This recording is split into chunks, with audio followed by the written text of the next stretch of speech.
रायबरेली उप मुख्यमंत्री केशव प्रसाद मौर्य ने ऊंचाहार विधानसभा के दीन शाह गौरा में किया जनसभा को संबोधित किया। संबोधन में सपा पर हमला बोलते हुए कहा, बुंदेलखंड से आ रहा हूँ, साइकिल पंचर करके ऊंचाहार जिताने नहीं जमानत जब्त कराने आया हूँ। आप लोग जमानत जब्त कराइए, मैं केंद्र व प्रदेश से खजाना लाने का काम करूँगा। कड़हल में भी अखिलेश यादव हार रहे हैं, वहाँ भी कमल खिलेगा। केशव ने कहा, अखिलेश यादव 300 यूनिट फ्री बिजली देने की बात कर रहे हैं। जब उनकी सरकार थी तब सभी ने देखा बिजली के तारों पर गीले कपड़े सुखाने का काम किया जाता था। अब भारतीय जनता पार्टी की सरकार में कितनी देर बिजली आती है आप सब जानते हैं।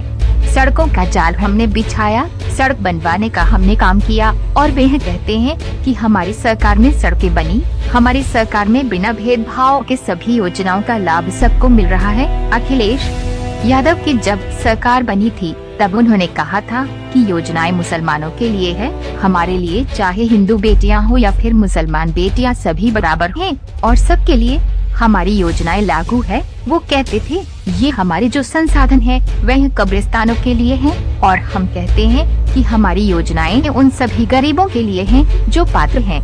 10 तारीख को 11 बजे सपा का 12 बजा देने का काम हम करेंगे। पहले नारा लगता हाँ, जिस गाड़ी में सपा का झंडा तो समझो उस गाड़ी में बैठा गुंडा, खाली प्लॉट हमारा है। इस तरह केशव प्रसाद मौर्य ने कांग्रेस को भी निशाना बनाते हुए कहा कि रायबरेली और अमेठी को कांग्रेस का गढ़ कहा जाता था, लेकिन क्या अमेठी कांग्रेस का गढ़ बचा? 2024 में रायबरेली भी नहीं बचेगा। लोकसभा चुनाव में कमल का फूल खिलेगा। केशव प्रसाद मौर्य ने जनता से अपील करते हुए कहा कि केशव प्रसाद मौर्य उप मुख्यमंत्री है, लेकिन अमरपाल मौर्य उससे भी बड़ा। अमरपाल मौर्य को ही नहीं जिताएंगे बल्कि केशव प्रसाद मौर्य को जिताएंगे। अमरपाल मौर्य को जिताने का काम आप करिए। ऊंचाहार में विकास के लिए खजाना लाने का काम मैं कर लूँगा। मेरा वादा है कि 10 तारीख के बाद ऊंचाहार से गुंडागर्दी, दहशतगर्दी सब खत्म कर दूंगा। इतने पर ही नहीं रुके, उन्होंने अमरपाल मौर्य के एंटी गुंडागर्दी सेल की भी चर्चा की। कहा 10 तारीख के बाद ऊंचाहार में 1 दर्जन से ज्यादा बुलडोजर आएंगे, यहाँ पर समाजवादी गुंडों का नशा उतार दिया जाएगा। अखिलेश यादव पुलिस वालों को एक पुलिस वाले ये पुलिस वाले घर पर भी आपने सुना होगा, यही पुलिस वाले गुंडों को गुंडा ही नहीं करने दी है। केशव ने ऊंचाहार की जनता से कहा, समाजवादी पार्टी के गुंडों की लिस्ट बनाकर रखना, उनसे डरना मत। अमरपाल मौर्य को दे देना। 10 तारीख के बाद उन गुंडों के गुंडे खत्म करने का काम कर। साइकिल को इस बात पंचर नहीं करना है, उसे सीधा बंगाल की खाड़ी में भेज देना है। इसे जोर से दोनों हाथ उठा के बोलिए, भारत माता की, भारत माता की, भारत माता की, जय श्री राम। भारतीय जनता पार्टी ऊंचाहार में विधानसभा के प्रत्याशी नहीं, मेरे छोटे भाई अमरपाल मौर्य,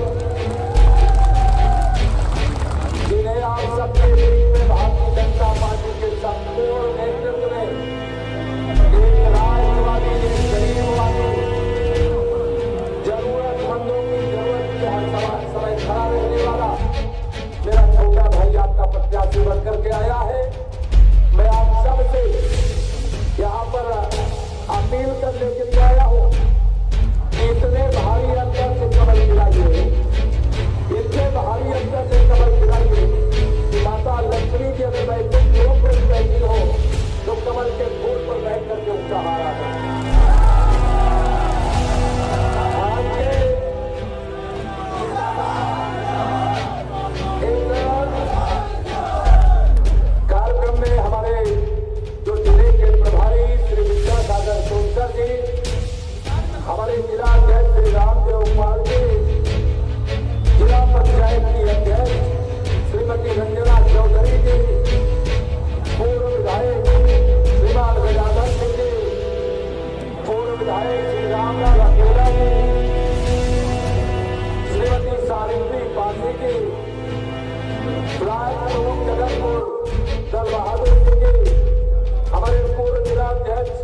गोपीनाथ मौर्य प्रधान, हरिशंकर मौर्य, शिवाकेश प्रताप जी, देवी मौर्य, कमलेश पाल जी, पंकज पटेल जी,